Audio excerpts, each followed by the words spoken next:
If there's ever been a guy on a mission, it's me, comedian and cooking fanatic Sal Governale. Each week I travel around with just my toaster oven, showing people how to make big meals in small places. Hey everybody, welcome to Big Meals, Small Places. Today I am making my personal pizza from my dad's pizzeria in the toaster oven. Take a look at this. Completely made from scratch. Dough, sauce, mozzarella cheese, fresh basil, all made in a toaster oven.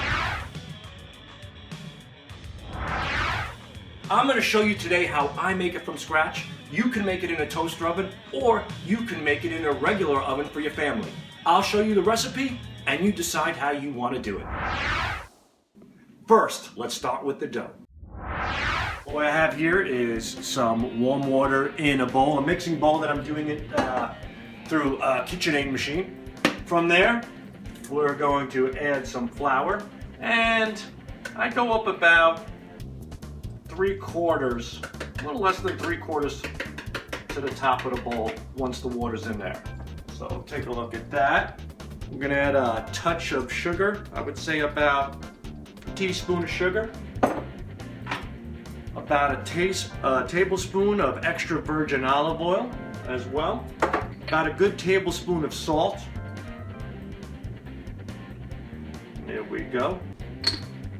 And finally, to make this quick and easy, you need rapid rise yeast. Just throw the rapid rise yeast in there, okay? And the reason why you use the rapid rise yeast is because you don't have to wait for the yeast to rise before you make the dough. I don't even know what the heck that means. So anyway, put it in the bowl and attach it to your KitchenAid if you have one. And if you don't, you can mix this by hand. Set it to 2 and let it spin. The dough is done. It's been mixing for a while. And you know it's done when it's no longer sticky, when it's all incorporated. And simply just take it off of the hook.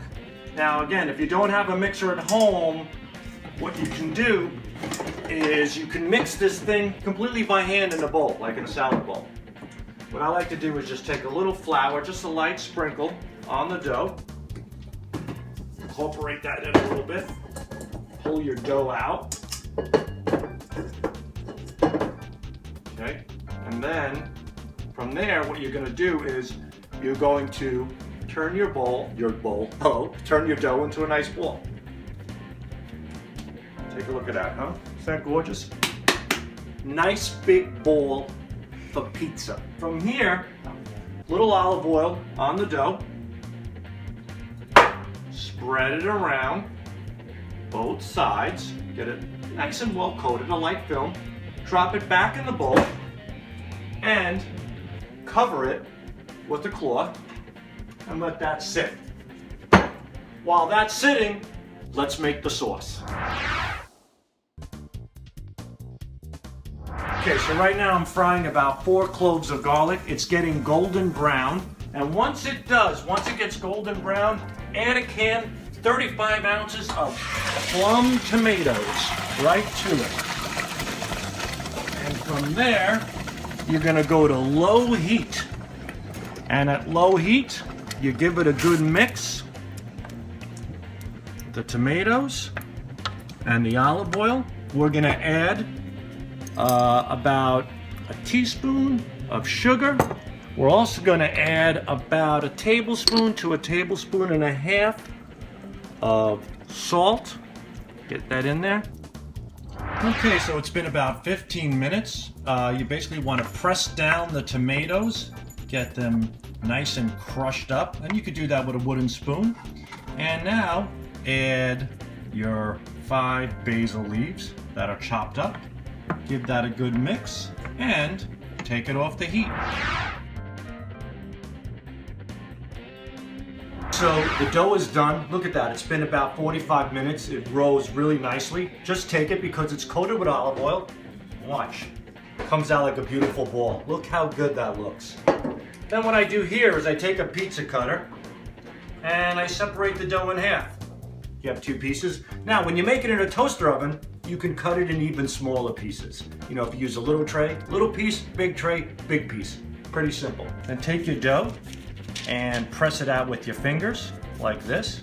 And I'm doing this on parchment paper because when you cook pizza in the oven, it's really convenient and easy to use parchment paper. After you push it out with your fingers, if you have a pizza roller, a dough roller, use that as well. Put it in your pan, you know, a cookie pan. This is about what, 1 inch high all around.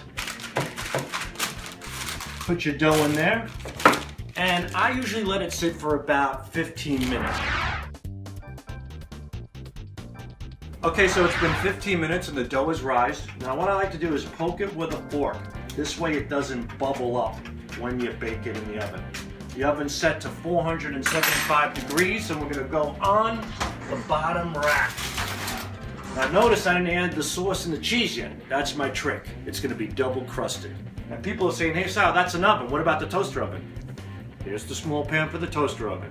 You make it the same way. It's been 15 minutes and the pizza's out of the oven. Now let's add the sauce and the cheese. Okay, so we have some grated cheese, the sauce, and now we're going to add some fresh mozzarella to the pizza as well. Back in the oven for 15 minutes, again, on the bottom. And after it's done, we'll have delicious pizza. The pizza is ready. Take a look at this here. Wow, isn't that gorgeous? Take it out, be very careful with it. And here's another great thing that I love. Fresh basil once it's done. Just throw it on top. Throw some fresh basil right on top of your pizza, like that. And remember how I said use parchment paper? Not only does it prevent the pizza from sticking to the pan, but check this out. You take the parchment paper, gently on the corners, slides right out of the pan. The pan is clean. And now it's time to cut it. Take a listen to this crunch.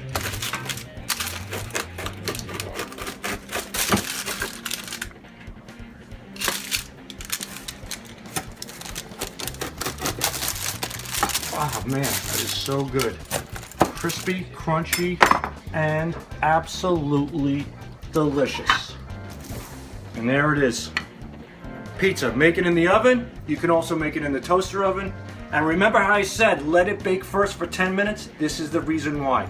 A crispy, delicious crust on both sides.